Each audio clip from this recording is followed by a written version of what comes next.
Bom dia de novo. Bom dia. Saudar os queridos com a graça e a paz do Senhor Jesus. Amém. Amém. Vamos abrir as nossas Bíblias no livro de Josué.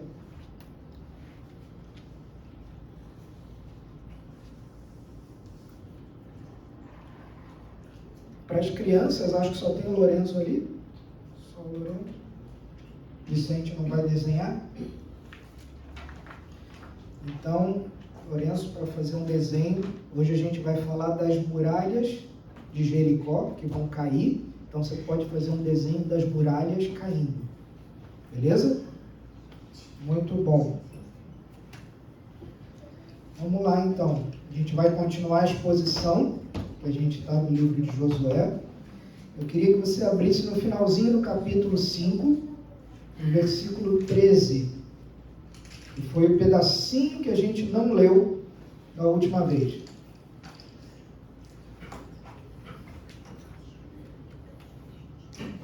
Todos acharam? Amém. Amém? Amém. Vamos lá então. Esse episódio, a gente vai finalmente falar da conquista de Jericó, da queda das muralhas. É um trecho, né, uma história contada na Bíblia que é muito famosa.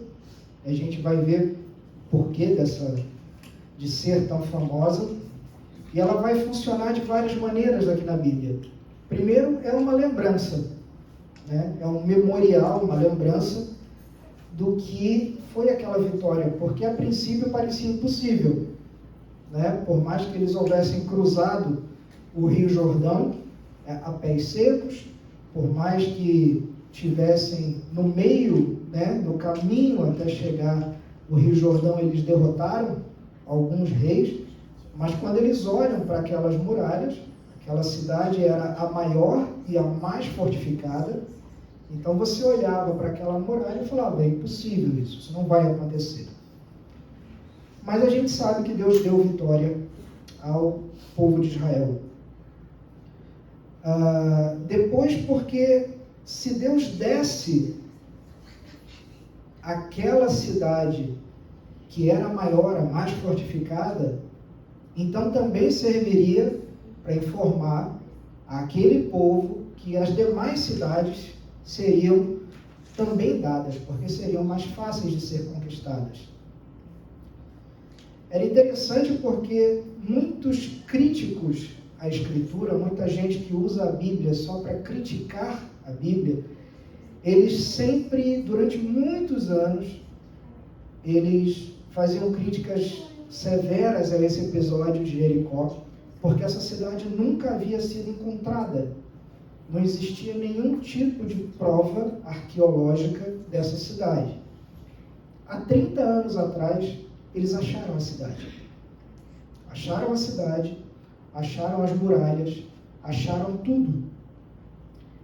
Então, era interessante porque conseguiram comprovar a existência das guerras, das muralhas, mas não satisfeitos, os críticos começaram a especular a respeito de como a muralha caiu. Havia sido um terremoto, teve uma teoria dizendo que elas haviam sido derrubadas à mão. Então, como que blocos, era como se você quisesse derrubar uma pirâmide egípcia com aqueles blocos de pedra enorme, muralhas altíssimas, com a mão. Uns disseram que era por conta de erosão. Mas a gente sabe o que aconteceu. A gente não precisa da arqueologia para comprovar a história bíblica, mas é muito bom quando a gente tem a comprovação científica do que realmente, de que aquela cidade realmente existiu, de que aquilo tudo aconteceu. A gente vai começar a nossa leitura no capítulo 5, no finalzinho, versículo 13, porque ali vai falar que enquanto Josué estava investigando a cidade, ele dá de frente com um homem, né? E esse homem, ele é o próprio Deus Filho. Ele aparece em figura humana e ele diz a Josué que ele veio assumir o controle daquela batalha. leia, eu vou ler aqui, você acompanha comigo, por favor, capítulo 5, do 13 ao 15, é o finalzinho do capítulo 5. A palavra do Senhor diz assim: quando Josué estava perto da cidade de Jericó, olhou para cima e viu um homem em pé diante dele com uma espada na mão. Josué se aproximou e lhe perguntou: você é amigo ou inimigo? O homem respondeu: na verdade cheguei agora e sou o comandante do exército do Senhor. Então Josué se prostrou com o rosto no chão, em sinal de reverência, e disse: que ordens meu senhor tem para mim? O comandante do exército do Senhor respondeu: tire as sandálias, pois o lugar em que você está é santo. E Josué obedeceu. Então, o finalzinho do capítulo 5 e o começo do capítulo 6, que você já pode acompanhar na sequência, o texto fala: os portões de Jericó estavam muito bem fechados, pois seus habitantes tinham medo dos israelitas. Ninguém podia sair nem entrar. Mas o Senhor disse a Josué: eu lhe entreguei Jericó, o seu rei e todos os seus fortes guerreiros. Você e seus homens de guerra marcharão ao redor da cidade uma vez por dia, durante 6 dias. 7 sacerdotes irão à frente da arca e cada um levará uma trombeta de chifre de carneiro. No 7º dia, marchem ao redor da cidade 7 vezes, enquanto os sacerdotes tocam as trombetas. Quando os sacerdotes fizerem soar um toque longo, todo o povo dará um forte grito de guerra. Então cairá o muro da cidade e o povo atacará cada um do ponto onde estiver. É interessante porque, em vez de Deus dar a Josué uma tática militar de invasão, ele manda que eles façam uma procissão religiosa. É interessante. Mas, mesmo com uma ordem estranha, Josué chama os líderes e chama o povo também e vai repassar essa orientação a eles. Está no versículo 6 e no versículo 7. Diz assim: Josué, filho de Num, reuniu os sacerdotes e disse: levem a arca da aliança do Senhor e escolham 7 sacerdotes para irem à frente dela, cada sacerdote com uma trombeta de chifre de carneiro. Em seguida ordenou ao povo: marchem ao redor da cidade. Os homens armados irão à frente da arca do Senhor. Interessante a gente prestar atenção que o chifre de carneiro, essa trombeta feita de chifre de carneiro, é o que hoje a gente conhece por shofar. É aquela que ela é virada assim para dentro, né? Ela faz um arco. E em várias ilustrações que eu já vi a respeito da queda de Jericó, aparecem os sacerdotes tocando uma trombeta feita de metal, ou seja, nada a ver com o que é descrito na Bíblia, né? É feita realmente de chifre de carneiro, ela faz uma volta assim, e ela tem um som bem forte, parece um berrante, só que ainda com um som mais forte. Em seguida, a gente vai ter o relato de como o povo obedeceu e que a cidade foi cercada durante aqueles 6 dias. Está nos versículos 8 e no versículo 9. Diz assim: depois que Josué falou ao povo, os 7 sacerdotes que levavam as trombetas diante do Senhor começaram a marchar, avançando e tocando os instrumentos. A arca da aliança do Senhor ia atrás deles. Alguns dos homens armados iam à frente dos sacerdotes, que tocavam as trombetas, e outros iam atrás da arca, enquanto os sacerdotes tocavam sem parar. E o texto vai continuar nos versículos 10 e 11. Josué então ordenou: não soltem o grito de guerra, não digam palavra alguma, até que eu lhes dê a ordem. Então gritem. Assim a arca do Senhor foi levada ao redor da cidade apenas uma vez naquele dia. Depois voltaram ao acampamento e ali passaram a noite. Entre o acampamento em Gilgal e a cidade de Jericó, nós já vimos que tinha uma distância de aproximadamente 3 quilômetros. Então os homens acordavam de manhã, eles saíam do acampamento, andavam 3 quilômetros até Jericó e aí faziam o trajeto completo ao redor da cidade. Era uma cidade grande, então o rodear a cidade levava mais ou menos 10 quilômetros. E eles faziam aquilo uma vez por dia, marchando ao redor da cidade 10 quilômetros. Depois eles voltavam até o acampamento em Gilgal, mais 3 quilômetros, e ali eles descansavam, passavam a noite, e no dia seguinte repetiam. E faziam assim por 6 dias. E a gente continua no relato, nos versículos do 12 até o versículo 14. Na manhã seguinte, Josué se levantou cedo e, mais uma vez, os sacerdotes levaram a arca do Senhor. Os 7 sacerdotes, com as trombetas de chifre de carneiro, marcharam à frente da arca do Senhor, tocando os seus instrumentos. Os homens armados marcharam à frente dos sacerdotes, com as trombetas, e atrás da arca do Senhor, enquanto os sacerdotes tocavam sem parar. No segundo dia, marcharam ao redor da cidade uma vez e depois voltaram ao acampamento. Fizeram o mesmo por 6 dias. Deve ter sido estranho, porque do alto das muralhas de Jericó, todo o exército de Jericó acompanhava aquilo acontecendo. E eles zombavam de como o povo de Israel estava tratando aquela situação, do que o povo estava fazendo. E é interessante a gente ficar imaginando uma quantidade enorme de pessoas, ou seja, uma quantidade de pessoas armadas, 7 sacerdotes, a arca, mais gente armada atrás, mais um povo enorme atrás, rodando a cidade em silêncio absoluto. E só se ouvia o som do chofar. Enquanto eles iam rodando a cidade, o chofar ia sendo tocado sem parar. Terminavam de dar aquela volta, eles iam embora. E é interessante você imaginar, será que todo mundo ficava lá de cima, né, só zombando? Vocês acham que vocês vão conquistar a gente como? Com um bando de trombeta de chifre de carneiro e uma caixa de madeira? Mas eles obedeceram. Da mesma forma, o mundo olha para a igreja e nem sempre entende o que a igreja está fazendo. Muitas vezes a igreja é chamada a fazer coisas, a se manter com uma postura que, se você está no mundo, ou se alguém que não entende olha para nós e fala assim, mas isso é piada.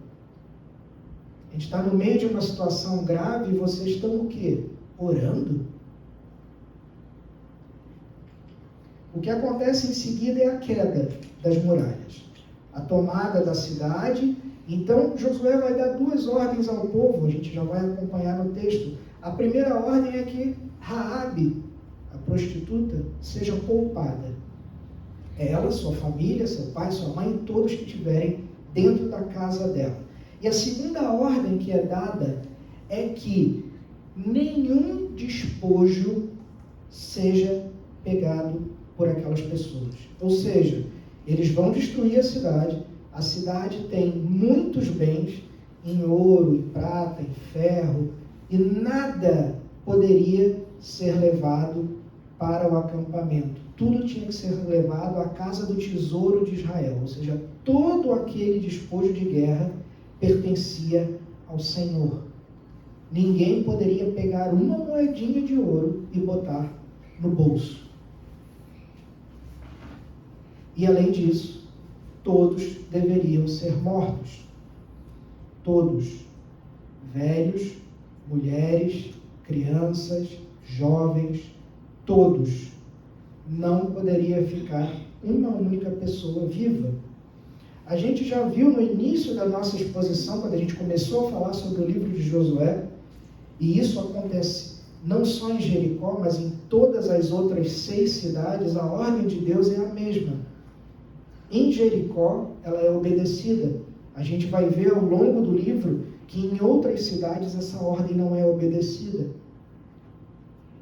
E que isso vai trazer transtorno ao povo de Israel. A gente vê isso no livro de Juízes, a gente vai ver isso no livro dos Reis, a gente vai ver isso em todos os profetas que vêm depois. E a gente precisa entender que a nação de Israel estava sendo enviada por Deus como um castigo àqueles povos. Aqueles povos passaram 500 anos ocupando aquelas terras e fazendo todo tipo de absurdo. Eles ofereciam os próprios filhos aos deuses. Eles faziam todo tipo de imoralidade. Eles adoravam a natureza em vez de adorar o Deus Criador. Então não era só uma guerra de conquista, era uma expedição de punição. Deus estava punindo aqueles povos através do povo de Israel, usando o povo de Israel como uma ferramenta para isso. O texto vai seguir nos versículos ali de 15 a 21. No 7º dia, os israelitas se levantaram ao amanhecer e marcharam ao redor da cidade como haviam feito antes. Dessa vez, porém, rodearam a cidade 7 vezes. Na 7ª vez, enquanto os sacerdotes faziam soar um toque longo das trombetas, Josué ordenou ao povo: gritem! O Senhor lhes entregou a cidade. Jericó e tudo que há dentro dela serão completamente destruídos, como oferta ao Senhor. Somente a prostituta Raabe e os outros que estiverem em sua casa serão poupados, pois ela protegeu nossos espiões.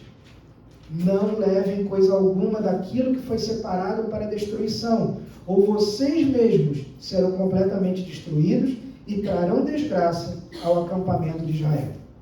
Toda prata, todo ouro e todos os objetos de bronze e de ferro serão separados para o Senhor e deverão ser levados para o seu tesouro. Quando o povo ouviu o som das trombetas, gritou com toda a força. De repente, o muro de Jericó veio abaixo, o povo atacou a cidade, cada um do ponto onde estava, e a tomou. Com suas espadas, destruíram completamente tudo que havia dentro dela: homens e mulheres, jovens e velhos, bois, ovelhas e jumentos. Nos versículos do 22 ao 25, eles vão relatar para a gente a salvação, como Raabe é salva, conforme foi prometido. Diz o texto: Josué disse aos 2 espiões: cumpram a sua promessa, vão à casa da prostituta e tirem-na de lá com toda a sua família.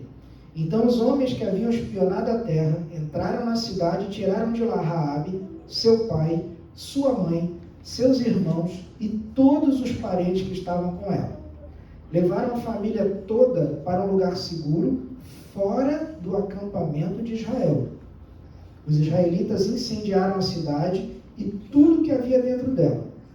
Guardaram somente a prata, o ouro e todos os objetos de bronze e de ferro para o tesouro da casa do Senhor.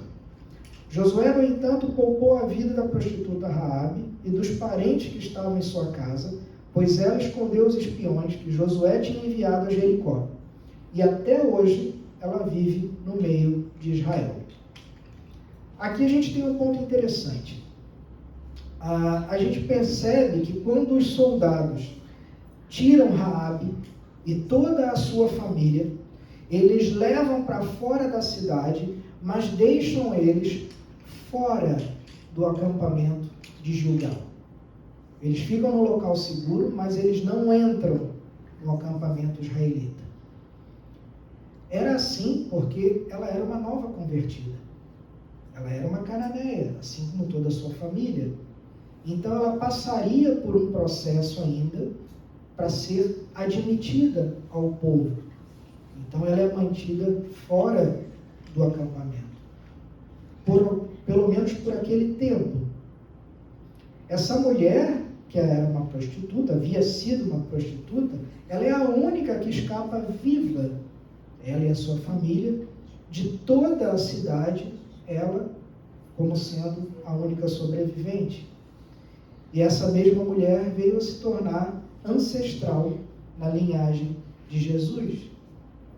Então a gente relembra que nós já falamos sobre essa história de Raabe, demonstra que a glória de Deus e a misericórdia de Deus podem salvar qualquer um. Não existe alguém que não possa ser alcançado por essa graça e essa misericórdia. E o capítulo 6 vai terminar os versículos 26 e 27, com a maldição de Jericó. O texto diz assim: naquela ocasião, Josué pronunciou esta maldição: que a maldição do Senhor caia sobre qualquer um que tentar reconstruir a cidade de Jericó. À custa de seu filho mais velho, lançará o alicerce. À custa de seu filho mais novo, colocará seus portões. Assim o Senhor estava com Josué, e a sua fama se espalhou por toda a terra.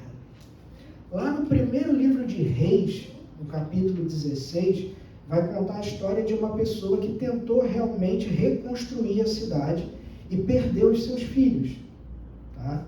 Depois de muito tempo, a cidade de Jericó ela é realmente reconstruída e reerguida. E se você prestar atenção, muito tempo depois, naquela cidade, Jesus de Nazaré vai curar um cego, o cego de Jericó. Se você lembrar dos milagres de Jesus no Novo Testamento, ele cura um cego, que é chamado a cura do cego de Jericó. A mesma cidade que foi punida, que foi palco de tantas aberrações, de tanta idolatria, que foi condenada por Deus, essa mesma cidade é palco da misericórdia e do milagre do Jesus, o Filho de Deus. Que aplicações a gente pode tirar desse texto para nós hoje?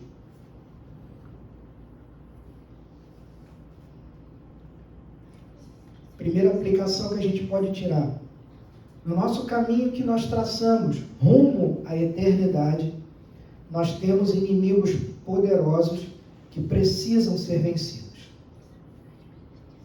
É isso que a cidade, a tomada da cidade vai representar. Nós tínhamos a promessa de que Israel daria a Deus aquela terra, mas quando o povo atravessa o rio e se dá de cara com aquela terra, eles olham para aqueles muros e falam: bom, não vamos conseguir. Era um obstáculo que tinha que ser vencido. Jericó ficava numa região montanhosa, numa espécie de vale, e ela precisava ser conquistada para se chegar às outras 6 cidades. Jericó só tinha uma entrada, ou seja, não tinha outra alternativa, ela tinha que ser derrubada, porque só tinha uma entrada. A Bíblia vai falar para a gente que nós temos muitos inimigos nesse mundo. Esses inimigos, eles ficam no nosso caminho como se fosse um obstáculo nesse nosso caminho rumo à eternidade. Entre esses inimigos, a gente tem a nossa natureza, que é uma natureza pecaminosa, inclinada ao pecado. A gente tem o próprio diabo, os seus anjos. A gente tem um mundo totalmente caído, um mundo que é contra tudo aquilo que a igreja professa. Esses três, eles se combinam e eles vão formando várias Jericós no nosso caminho. O resultado dessa combinação, nós sofremos tentações fortes e repentinas, nós temos hábitos pecaminosos, nós temos medo, desânimo, incredulidade, sofremos com a dor, com a doença, com os fracassos. Além disso, nós temos ambições desmedidas, desejos ilícitos, paixões proibidas, muita coisa no nosso caminho, e nós vamos travando uma batalha que é diária. Esses obstáculos, esses desafios, eles precisam ser superados e vencidos à medida que nós caminhamos. Aqui entra o texto que a Edna leu para a gente no início, o texto de 1 Timóteo 6. É um texto forte. Paulo chama Timóteo e diz a ele: você que é um homem de Deus, fuja de todas essas coisas mais. Busque a justiça, a devoção, e também a fé, o amor, a perseverança, a mansidão. Lute o bom combate da fé. Apegue-se firmemente à vida eterna para a qual você foi chamado. Tomar posse, ir em frente, lutar, são exortações que são totalmente relacionadas à vida cristã. E eu falo isso porque a gente vê uma acomodação grande, uma acomodação que claramente toma a vida de muitos cristãos. Eles vivem como se todos os inimigos já tivessem sido vencidos. Todos os obstáculos já foram superados. Eles levam uma vida cristã acomodada, passiva. Eles ignoram as lutas. Eles assumem que já não tem conflito. E a luta para se vencer o pecado e prosseguir em santidade não fosse importante.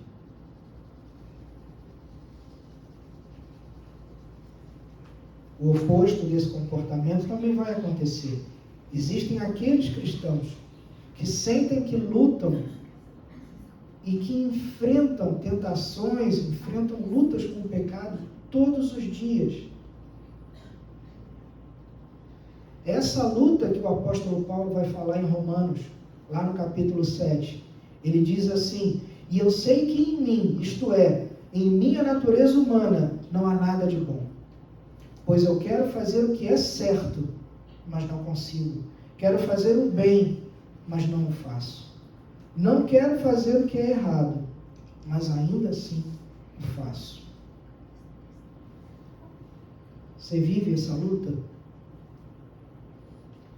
Você sente essa guerra dentro de você?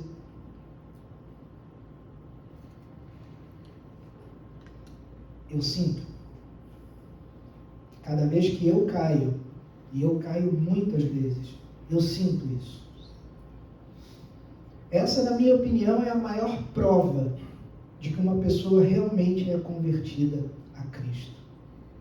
A pessoa que sente a sua natureza, aquela que se conhece, aquela que vive essas lutas, que vive essas guerras contra as atrações do mundo, contra as tentações, contra a sua própria natureza.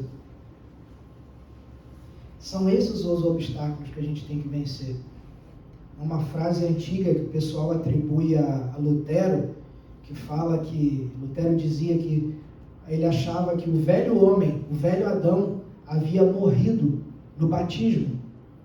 Mas ele fala assim: descobri que o desgraçado sabia nadar. Ou seja, não é o fato do batismo, que é justamente a marca que nos separa do mundo e nos traz para dentro dessa congregação que a gente chama de igreja, de corpo de Cristo. Não é porque você foi batizado, não foi porque você creu, não foi porque agora você está caminhando junto com outros irmãos que agora está tudo resolvido. Muito pelo contrário, agora começa o caminho da dita santidade. Agora começa o caminho das lutas. Agora começa o caminho onde você reconhece a sua própria natureza. Você se olha no espelho e você sabe quem você é.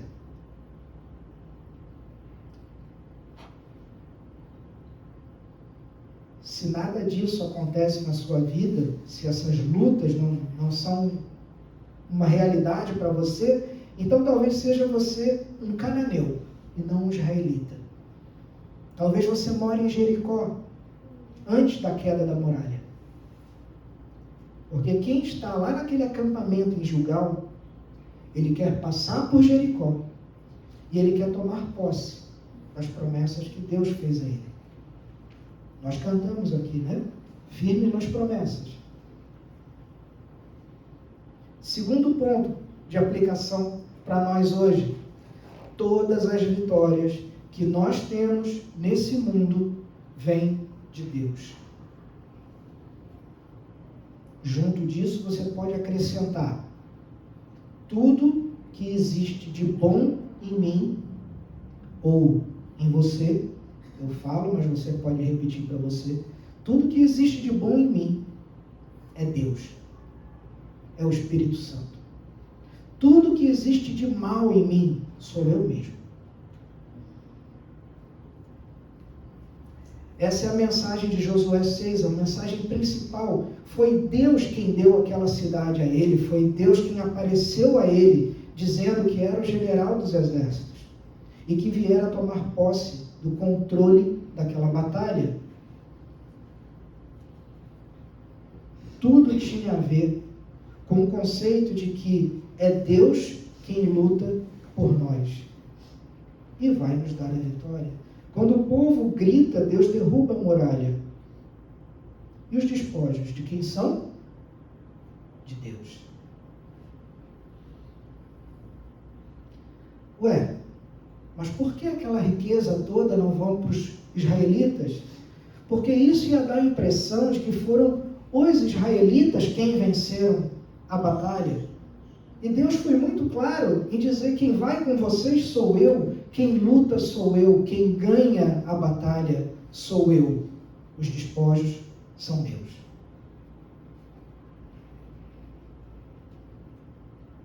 O ouro é dele, a vitória é dele, tudo dependeu dele.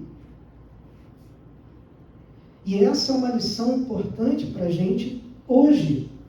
Nós temos que reconhecer a nossa impotência diante desses inimigos que nós falamos. Da nossa natureza, do diabo, dos seus anjos. É muito importante, a gente levaria talvez alguns meses pregando sobre oração, mas a oração é a maior prova que nós damos de que nós somos impotentes. Nós oramos porque nós não podemos nada. Nós nos dirigimos a Deus em oração dizendo: Pai, eu oro porque eu não posso fazer nada. Eu não sou capaz. É por isso que o hábito da oração é tão difícil para nós. Ele é contra a nossa natureza. Nós somos ensinados o tempo inteiro, desde muito pequenininhos, de que nós temos que tomar as rédeas da nossa vida, nós temos que fazer algo, tudo depende da nossa força, do nosso braço. Então, quando você fala com uma pessoa que ela tem que parar e orar, aquilo é contra a natureza dela.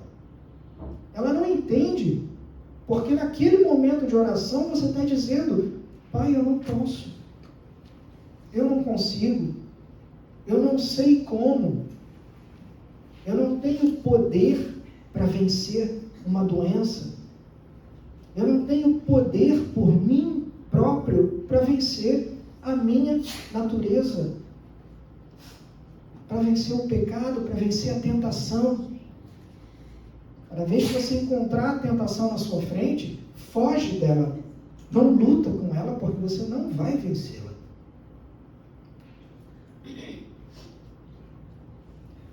Diante desses inimigos, a gente tem que entender que Deus é onipotente, que Ele pode qualquer coisa, que Ele vai destruir.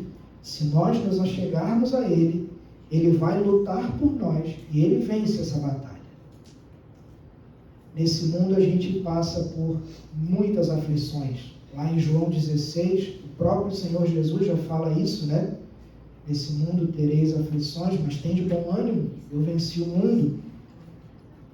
A gente vai ter momentos difíceis em que parece que a vitória é impossível. A gente tem que se lembrar disso nesse momento de angústia, de dificuldade, de fracasso, de crise. E principalmente, nem sempre nós vamos vencer. Pelo menos não da maneira que eu acho que a vitória deveria vir.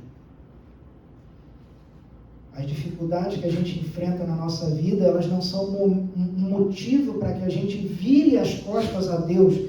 Elas são exatamente o motivo porque o Senhor nos chama, nos traz para a batalha. Essa é a maneira também com que Ele forja o nosso caráter. Terceiro ponto de aplicação. O episódio da queda de Jericó, ela é citada no Novo Testamento como exemplo de fé. Ele diz lá em Hebreus 11, nós lemos essa semana, pela fé o povo marchou ao redor de Jericó durante 7 dias e as muralhas caíram. Em que sentido aquele povo teve fé? Eles acreditaram numa promessa que havia sido feita, mas que eles ainda não estavam vendo o resultado dela. Hebreus 1, versículo 1. A fé é a certeza de coisas que se esperam, a convicção de fatos que não se veem. Primeiro, Jericó estava fechada, totalmente armada. Segundo, a estratégia de Deus parecia totalmente estranha. Mas por mais estranha que fossem aquelas ordens, o povo simplesmente obedeceu. Isso é fé. Você imagina, no primeiro dia todo mundo animado, vai lá, dá a volta ao redor da cidade. No segundo dia todo mundo ainda está animado, mas vamos lá, dá uma volta ao redor da cidade, mas nenhuma rachadura no muro. No terceiro dia, o camarada já deve estar assim, bom, o negócio vai dar certo mesmo? Porque eu não estou vendo nada acontecer, e assim vai no quarto dia, no quinto dia. E some-se a isso, todo o povo e o exército de Jericó lá de cima da muralha, olhando para baixo e rindo de você.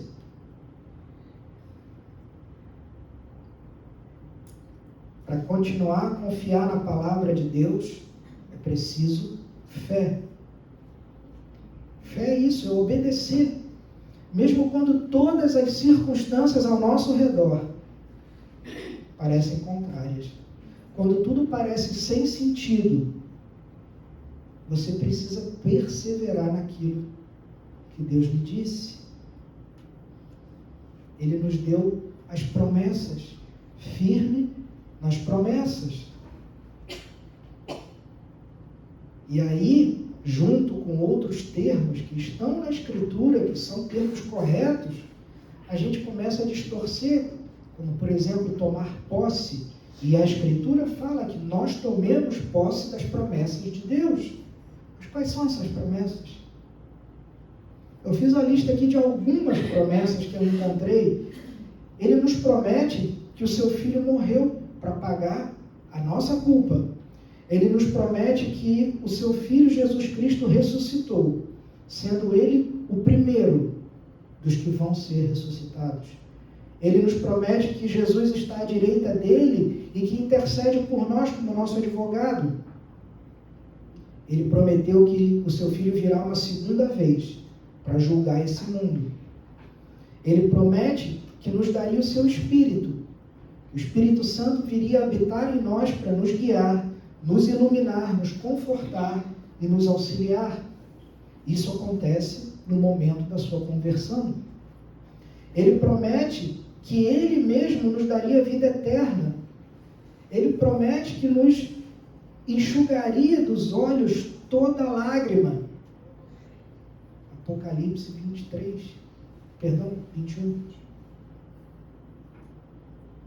Ele promete que está conosco nesse mundo o tempo inteiro.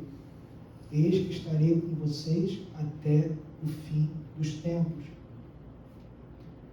Ele promete que não nos daria, ou que não é que Ele nos daria, me perdoe, mas Ele promete que não permitiria uma tentação maior do que a que nós poderíamos suportar. 1 Coríntios capítulo 10. Ele promete que não nos deixaria mortos na sepultura.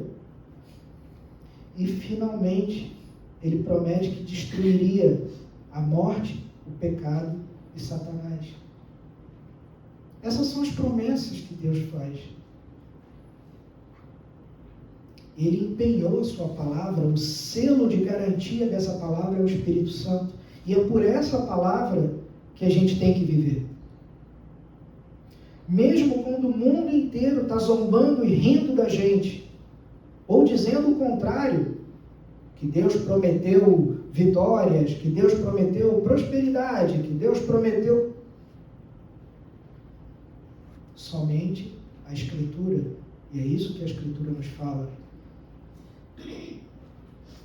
E mesmo sem sentir absolutamente nada, sem ver nada, sem ficar arrepiado, sem cair no chão, sem chorar, sem nenhum sinal extraordinário, você tem que tomar a decisão de ter fé. Fé não é uma emoção, fé é uma decisão. Quarto e último ponto, Deus é misericordioso com os pecadores.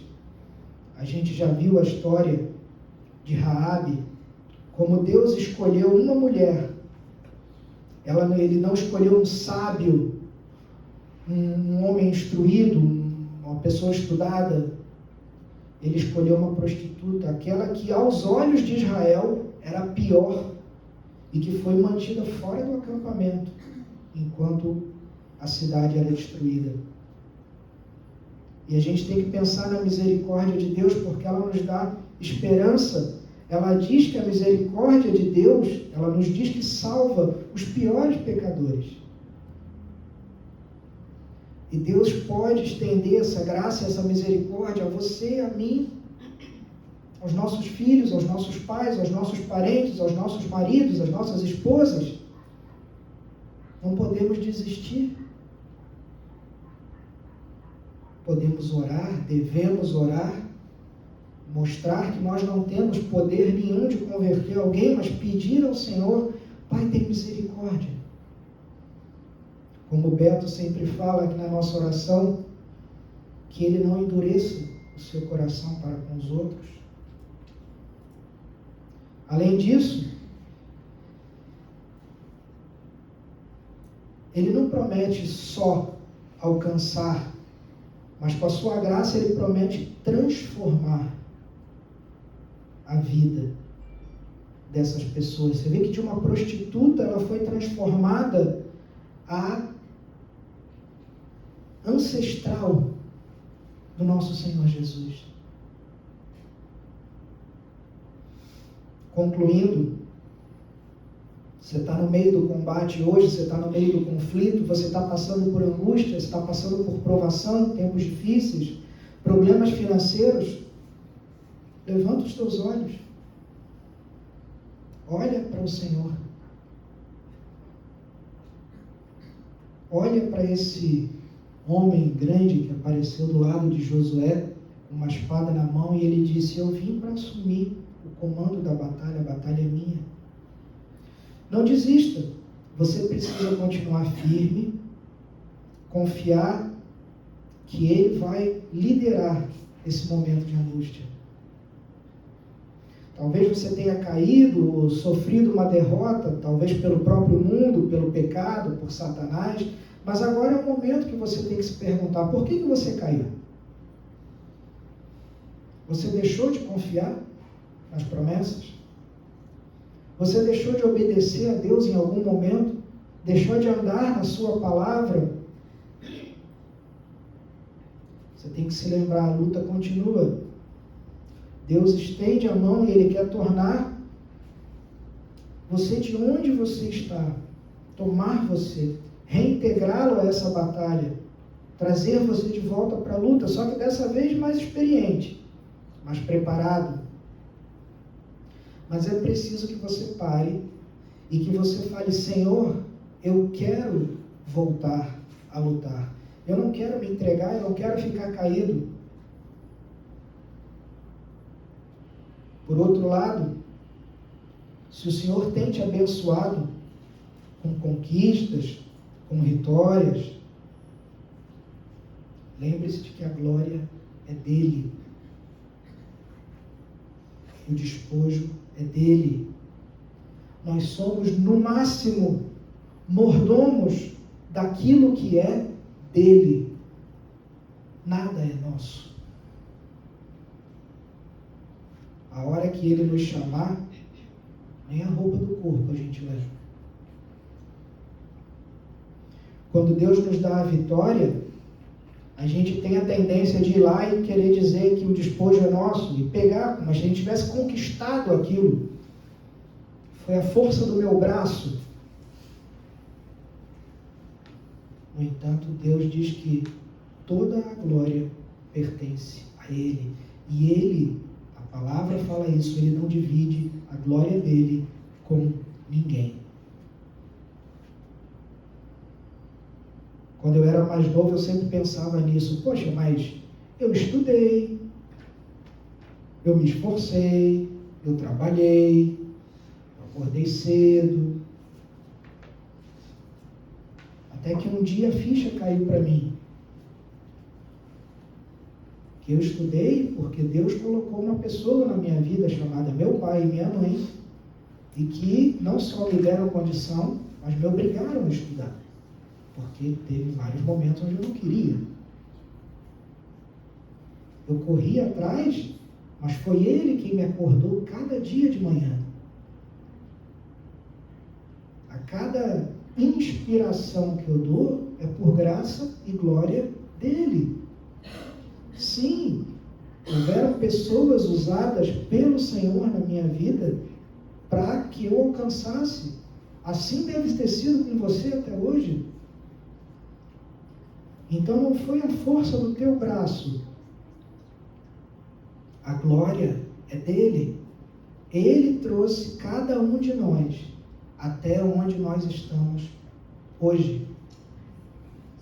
Então, se Deus te abençoou, ande humildemente diante dele e dos outros irmãos. Se Deus tem feito você vitorioso, ande com mansidão diante dele e dos outros irmãos. Lembrando que a vitória vem dele e que a glória é dele, agora e sempre. Amém? Amém. Fecha teus olhos, inclina a cabeça, vamos orar. Senhor Deus Todo-Poderoso, nós te agradecemos, Pai, pela tua palavra. Te agradecemos, Senhor, pela tua graça, pela tua misericórdia, pelo favor, Pai, que nós não merecemos. Pedimos, Senhor, que assim como a tua palavra nos fala, que o Senhor venha lutar, Pai, as nossas lutas. Que o Senhor tome a frente dessas batalhas, que o Senhor guie as nossas batalhas e que a gente possa, Senhor, sempre depender de Ti. Que nós tenhamos, Senhor, a consciência disso, nos busquemos em oração, que nós tenhamos tempo, Pai, para meditar na Tua palavra, para que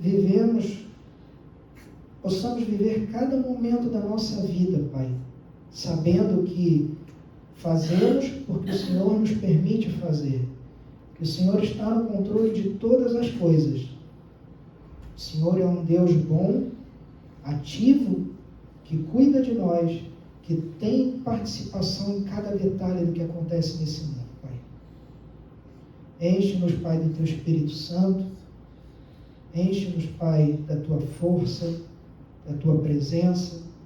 Não permita, Pai, que a gente desanime, que a gente esmoreça, caia no meio do caminho, e toda vez que a gente cair, Pai, nos ajude a levantar, que nós busquemos o Senhor, peçamos perdão ao Senhor, que a gente possa se arrepender de maneira realmente sincera, porque a Tua palavra nos promete o Teu perdão. Pedimos, Senhor, que o Senhor abençoe o momento de ceia que teremos, esse momento de comunhão, onde marcamos que essa comunidade, que nós somos Teus, Pai, e o Senhor é o nosso Deus.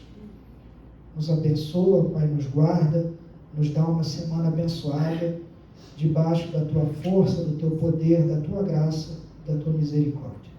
É o que nós te pedimos no nome do Senhor Jesus. Amém. Amém.